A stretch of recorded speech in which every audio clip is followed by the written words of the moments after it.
Alright, let's dive in. What do you think all is the primary purpose of a grading system in education? Good questions. I'd say that the main purpose is to give us feedback on how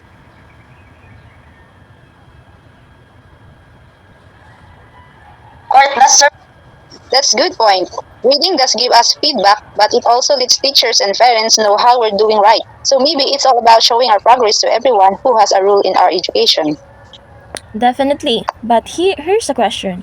If grading is about showing our progress, then how is that different from a reporting system? Aren't they kind of the system? Actually, I think there's a difference. A reporting system is more like a summary of our grades. Maybe on report cards or transcripts, it organizes all of our scores, while grading system is about actually evaluating how we perform in each assignment. Does that make sense?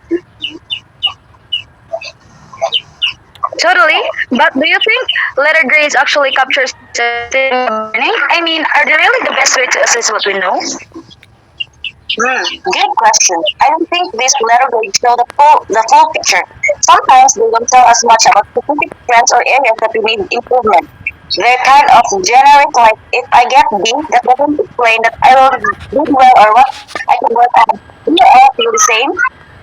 Yes. I think it can be frustrating when grades doesn't highlight our individual skills.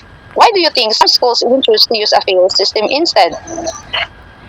Maybe it's because a fast fail system is less stressful.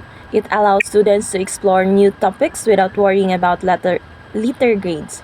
But that makes me wonder, are there any downsides to a pass fail system? I think they are. In pass-fail exam, we might not feel as motivated to aim for high marks. It could make us less focused on really excelling in the subject. Agreed. And speaking of criteria, what do you think grades sometimes include things like participation and attendance? I guess it's because participation and attendance show how engaged we are in the class. Those things matter too, right?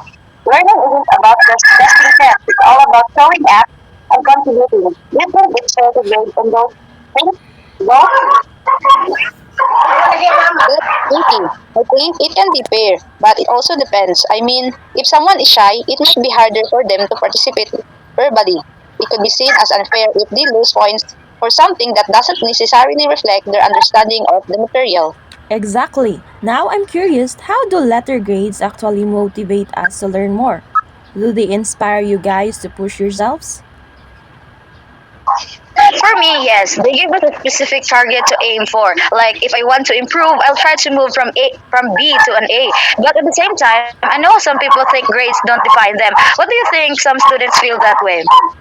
Say grades don't capture everything about you. They can't measure creativity, resilience, or even how much you enjoy the subject. Grades only show a small part of your grade. Look, that's so true. Let's analyze this a bit more. How about a grading system that includes things like participation, attendance, and effort actually give us more complete view of our performance compared to one based only the test score? Well, if a grading system includes those things, it shows that learning is more than just passing tests. It's also about commitment and consistent effort. So, it gives teachers insights into our ability, our attitude toward learning, and whether we're genuinely engaged in the course. I agree. It sounds like that approach could be more well rounded. But let's evaluate this further. Do you all think letter grades help us identify our specific strengths and weaknesses in learning? Honestly, not really. Letter grades give a general idea, but it don't tell us which skills we've mastered or we need to improve. It's like they're too broad to be helpful for figuring out specific areas to work on. I feel the same way. That's why I think it would be great to come up with an alternative grading system that addresses this limitation. What do you think all would work better? What if we use competency-based system, like instead of A, B, or C, or D, we could have levels like beginner, developing position, and advanced. And on top of that, teachers could write comments